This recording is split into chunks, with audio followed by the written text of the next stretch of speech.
তখন একটা কথা বলছিলেন, ভবা পাগলা যার তার পরীক্ষা নেয় না। তখন আমার মনে হলো ভবা পাগলা যার তার পরীক্ষা নেয় না, আমার নিচ্ছে। আনন্দে আমি আত্মহারা হয়ে পাগলকে আর জিজ্ঞেস করতে যাইনি আমি কি করব। আমি যখন বেকার রাস্তায় রাস্তায় ভ্যা ভ্যা করে ঘুরে বেড়াচ্ছি, কত বড় কোম্পানির মালিক পালিয়ে বেড়াচ্ছি, লাল ঝান্ডা উড়ে গেছে, 60-70টা কর্মচারী, প্রাণ বাঁচাচ্ছি, ওদিকে বামফ্রন্ট আমল, কোনো উপায় নেই। নিজেকে আত্মরক্ষা করব না গুরুর কাছে যাব? গুরুর কাছে গেলেও আমাকে ধরছে। এত অবস্থার পরে পাগল আমাকে নির্দেশ এই কাজ করে যাও। তাই আজকে বৈরিক বছর ধারণ করেছে পাগল। যাই হোক, এই মন্দিরে উদ্দেশ্য হচ্ছে সবাইকে আপন করা। তা আমার মনে হয়েছে সবাই, তাদের অনেকে আমার যারা পরিচিত, যারা ভালোবাসে পাগলকে, তারা তাদের জন্ম তারিখ এবং তাদের বিবাহ বার্ষিকী যদি লিখিয়ে দেন, নিজে লিখে দেন স্বতঃপ্রবৃত্তভাবে, আমরা সেই দিনে তার নামে পুজো পাঠাই। হোয়াটসঅ্যাপ নাম্বার থাকবে, হোয়াটসঅ্যাপ নাম্বারে তাকে জানিয়ে দিই আজকে তোমাকে উইশ করলাম, এবং তাকে আমরা অভিনন্দন জানাই, শুভেচ্ছা আশীর্বাদ জানাই, এবং মন্দিরে পুজো পাঠিয়ে দিই। কেটে গেল। তারপরে কেউ যদি মনে করে, কেউ যদি সামান্য দক্ষিণা 2100 টাকা পাঠায়, তাহলে সেই দিনে পুজো বাবদ খরচটা আমরা পুরো পোশাকটা নিয়ে দীঘায় শত শত লোকের মাঝে, হাজার হাজার লোকের মাঝে পোশাক বিতরণ করি আমরা, এবং তার নামে করি যে আজকে সৌমিত্র চট্টোপাধ্যায় উনি আজকে প্রসাদ দান করেছেন, আজকে তার জন্মদিন উপলক্ষে দান করা আছে, এবং ভিডিও করে আমি পাঠাই, এবং সেটা প্রতি শনিবার। আজকেই আমাদের একটা ভিডিও হয়েছে, আমি করে পাঠিয়েছি।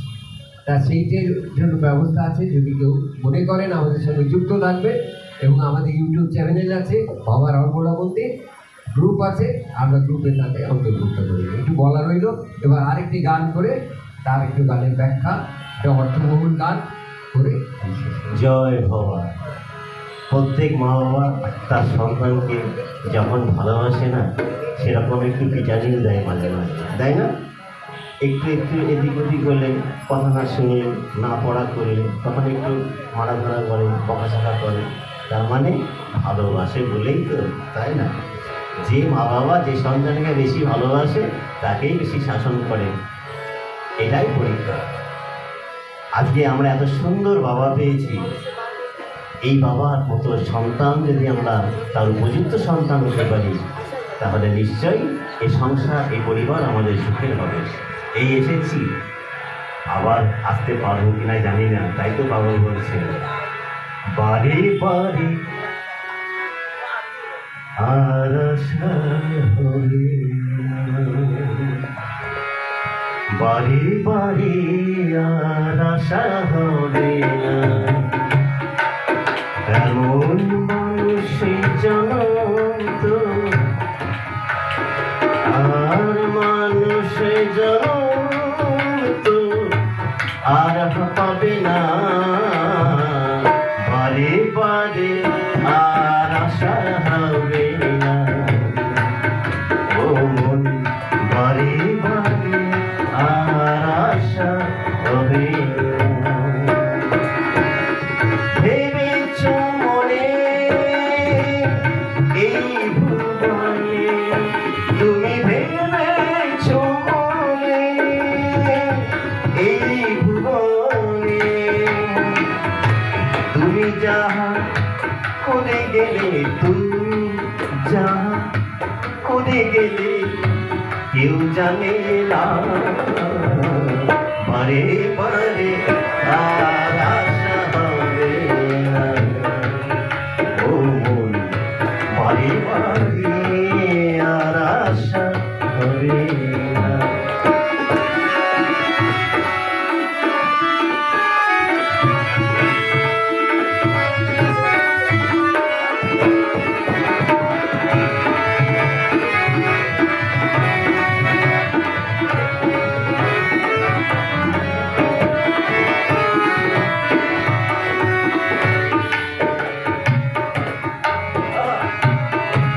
তুমি যাহা করে গেলে আসিয়া হে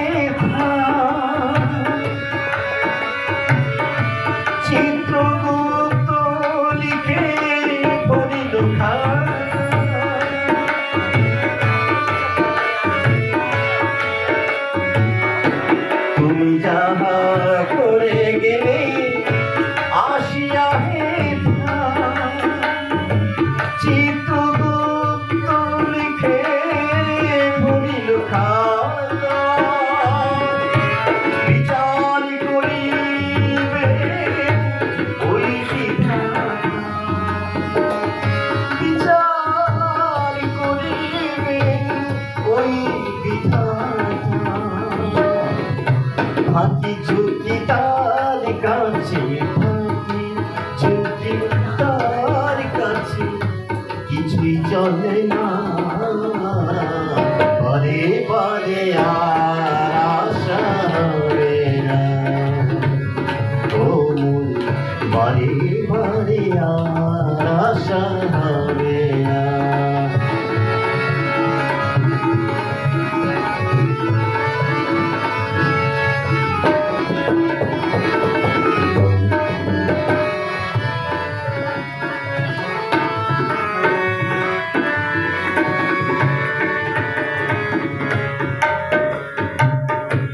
তুমি যাহা বদলে করোনা প্রকাশ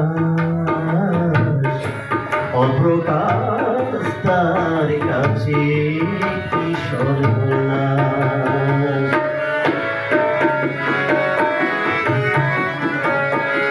তুমি যাহা বদনে করোনা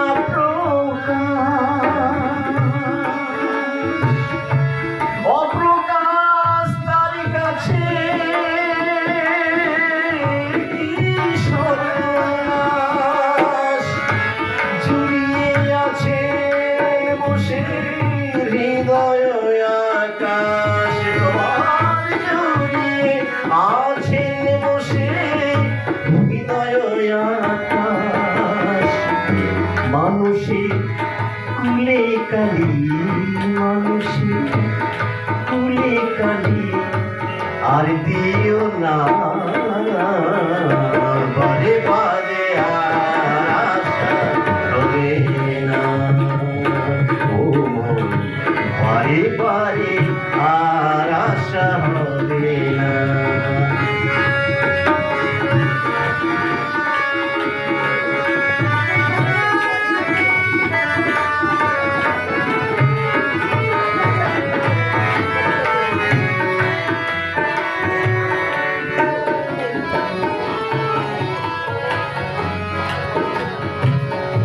সাবধানে চলো মন হও হুঁশিয়ার বেলা তো ডুবিয়া যায় আসে অন্ধকার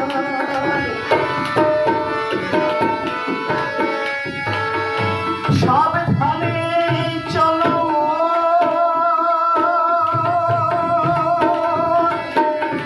হও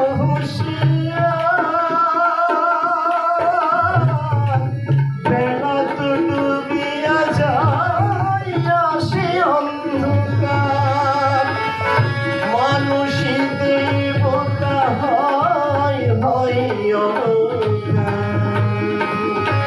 মানুষই দেবতা হয় হয় ভবা কয়ে চোখ মেলে ভবা কয়ে চোখ মেলে চেয়ে দেখো না বারে বারে আর আশা হবে না ও মন বারে বারে আর আশা হবে না তুমি ভেবেছ মনে এই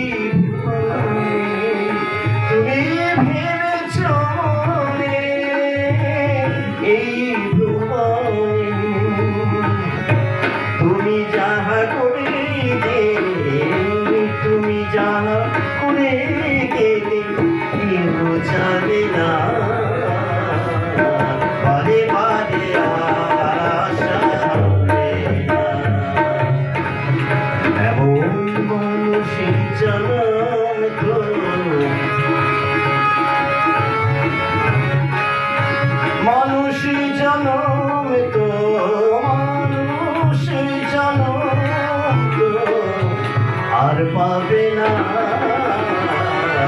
বারে বারে আর আশা হবে না, ও মন বারে বারে আর আশা হবে না, ও মন বারে বারে আর আশা হবে না। ভেবেছ মনে এই ভুবনে তুমি যাহা করে গেলে কেউ জানে না, বারে বারে আর আশা হবে না। এই গানের মধ্যে আজকের অশিক্ষার এই জগতে সমস্ত শিক্ষাই লুকিয়ে আছে। ভেবেছ মনে তুমি লুকিয়ে করছো, কেউ জানে না, তুমি যা করে গেলে কেউ জানে না। কি বলছেন তিনি? বারে বারে আর আশা হবে না, বারে বারে এই মনুষ্য জন্ম কিন্তু পাবে না। তুমি যেমন কর্ম করবে তার উদ্ধরূপে সেই তুমি নিম্নতর জনিতে জন্মাবে। আর যদি মানুষের ঘরেও জন্মাও তাহলে মনুষ্য ইতর ইতর মানুষের ঘরে জন্মাবে, যা আজকে দেখা যাচ্ছে। অতএব ভেবেছ মনে এই ভুবনে তুমি যাহা করে গেলে কেউ জানে না, বারে বারে আর আশা হবে না। তুমি যাহা করে গেলে আসিয়া হেতা চিত্রগুপ্ত লিখে ভরিলের খাতায়, বিচার করিবেন ওই বিধাতা, বাকি যুগি তার কাছে কিছু চলে না। একজন শিক্ষিত লোক আমাকে বলছে, মশাই ও সমস্ত গল্প কথা চিত্রগুপ্ত যমরাজা এগুলো বিশ্বাস করি না, আপনি কি চিত্রগুপ্তকে দেখেছেন? বলে হ্যাঁ দেখেছি। সে কি, আপনি চিত্রগুপ্তকে দেখেছেন? বলে হ্যাঁ দেখেছি। ওই যে মোবাইল তাক করে রয়েছে, ছবি তুলছে, আমি গোপনে যদি কোনো কাজ করি সেটা যদি মোবাইলে ফাঁস হয়ে যায়, গুপ্তভাবে চিত্র এঁকে দিচ্ছে, সেটি হচ্ছে চিত্রগুপ্ত। আর জড়িয়া রয়েছেন বসে হৃদয় আকাশ, তোমার হৃদয় রূপ আকাশে তিনি জড়িয়ে রয়েছে, সব ছবি তোলা হয়ে যাচ্ছে। ফাঁকি ঝুঁকি তার কাছে কিছু চলে না, তার কাছে ফাঁকি ঝুঁকি কিছু চলবে না, বারে বারে আর আশা হবে না। কত বড় শিক্ষার কথা, কত সুন্দর কথা সে এইভাবে বললেন। তারপরে কি বলছেন? তারপরে তিনি বলছেন একটু শিক্ষণীয় কথা, ভয় নেই, সাবধানে চলো মন, হও হুঁশিয়ার। তাই হে মন, সাবধানে চলো, হুঁশিয়ার হও, ভালো হয়ে চলো, প্রারব্ধ ভালো হবে। আর আরেকটা কথা তিনি শিক্ষণীয় কথা কিন্তু আবার তিনি যেমন ভয়ও দেখিয়েছেন এইভাবে আবার তিনি বলছেন, মানুষই দেবতা হয়, হয় অবতার, ভবা কয় চোখ মেলেছে দেখো না। দেখো মানুষই দেবতা হয়। কি রামকৃষ্ণ, কি বিবেকানন্দ, কি বাবা লোকনাথ, কি রাম ঠাকুর, কি অন্নদা ঠাকুর, বামদেব যুগে যুগে আসেন, যুগ অবতার কত লীলা করেন কাঁদিয়া সংসার। তারা যুগে যুগে আসছেন, লীলা করছেন সংসার পেতে, মানুষই দেবতা হয়। তাহলে তুমি আমি মানুষ হবো না কেন? কারণ আমিও তো মানুষ, আমি কেন দেবতা হব না? এই জন্ম নয় পরের জন্ম, পরের জন্ম নয় পরের জন্ম, পরের জন্ম পরের, আমি প্রারব্ধ আমি বাড়াতে থাকবো, আমি পাসবুকে জমা হতে থাকবে, ক্রেডিট হতে থাকবে, আর পাপটা ডেবিট হবে, বাদ হবে, মাইনাস হবে। এইভাবে আস্তে আস্তে পাসবুক একদম ভরে উঠবে। একদিন আমি শেষ করছি, তা আমি মহাপুরুষ, আমি অবতার পুরুষ হতে হবে। এইভাবে এক জীবনেই জীবন শেষ হয় না। মানুষই আমরা ভবা পাগলাকে সেই রূপে দেখেছি, সেই রকম রামকৃষ্ণদেবকে সেই রূপে দেখেছি, লোকনাথ বাবাকে সেই রূপে দেখেছি। এরা 16 বলা হচ্ছে, এরা অবতার, অবতারিত হন ঈশ্বরের দূত হিসেবে ঈশ্বরত্বের মধ্যে। তা আমাদের মধ্যেও ঈশ্বরত্ব প্রকাশ পেতে পারে, আমাদের মধ্যে সে শক্তি আসতে পারে। এইটি পাগল ঠাকুর এই গানের মধ্যে কি বলেছিলাম না, একটা অলৌকিক ঘটনা পাগলের বলবো, ছোট্ট করে বলি। দীঘার আশ্রমে যাচ্ছি, এগরা বলে একটা জায়গা পড়ে, সেই সময় সেইখানে দুটো রোদ্রে আমার গাড়ি খারাপ হয়ে গেছে। আমি গাড়ির চালক ছিলাম, বাবা পাগলা গাড়ি যতদিন শেষ জীবনে তিনি আমাকে ডেকে পাঠাতেন এবং আমি গাড়ি নিয়ে আমি তাকে যেতাম যেখানে তিনি যেতেন। এমনকি বিভিন্ন মঠে, মন্দিরে, তীর্থস্থানে, উত্তরবঙ্গে কত জায়গায়।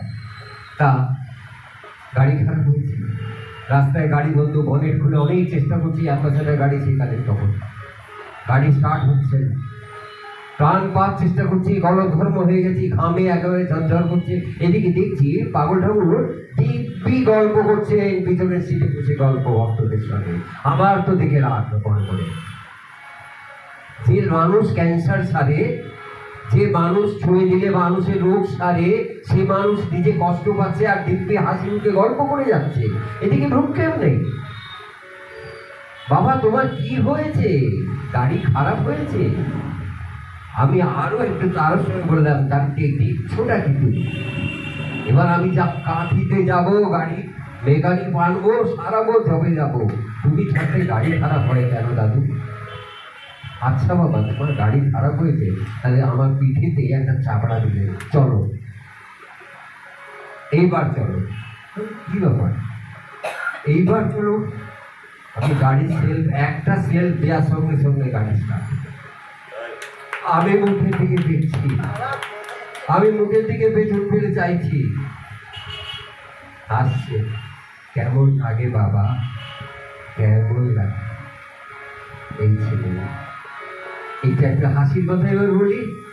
আমি যখন পাশে বসে গাড়ি চালাতাম, যেতাম, একটা গল্প তিনি বলতেন হাসির, একটা আমি তিনি বেড়াতেন হাসির কথা বলতে। তা আমি ফরাক্কা, মালদা থেকে ফিরছি, ফরাক্কা একটা লেভেল ক্রসিং করেছে, একটা গরুর গাড়ি সামনে। আমি রসিকতা করে বললাম, দাদু অক্সফোর্ড গাড়ি, গরুর গাড়ি, অক্সফোর্ড গাড়ি, অক্স টানছে, বলদ গাড়ি। আবার গরুর একটু ঘন্টা নড়ছিল, নিচে একটা ঘন্টি ছিল। হ্যাঁ বাবা, হর্ন আছে, তার আবার হর্ন আছে, মানে ওই ঘন্টিটা তার হর্ন, আবার সিং দেখিয়ে বলছে দুটো সিং, হর্ন আছে। এক কথায় ঠিক অর্থ, দুটো অর্থ। হর্ন মানে বাজনা, হর্ন যেটা বাজে, হর্ন মানে সিং। কত বড় তিনি অভিজ্ঞতা, তার সঙ্গে সঙ্গে সঙ্গে সঙ্গে তার কিভাবে তিনি গান করতে। বাবা অনর্গল তুমি ইংরাজি বলতে পারো? হ্যাঁ বলতে পারি। বলে সে কি, তুমি অনর্গল ইংরাজি বলতে পারো? বলে হ্যাঁ বলো তো তাকে। একজন শিক্ষিত বলছে, এই তো ইংরাজি ইংরাজি ইংরাজি ইংরাজি ইংরাজি ইংরাজি। বলো কি এটা কি ইংরাজি হলো? শুধু অনর্গল ইংরাজি বলতে পারলে তো। এই ছিলেন বাবা রসিক চূড়ামণি, অলৌকিক শক্তির অধিকারী। স্পর্শ দিয়ে শিবানন্দগিরিকে তিনি দর্শন, স্পর্শ দিয়ে তার স্কুলে হেডমাস্টারকে দর্শন দিয়েছে, স্পর্শ দিয়ে তিনি এই মানুষটাকে দর্শন দিয়েছেন। সেই বিদ্যার্থে যাবো না, অনেক বলেছি, আজকে এইটুকু। আপনারা সবাই ভালো থাকবেন, পাবনের আশীর্বাদে। জয় বাবা, প্রণাম। ভালো একটা গান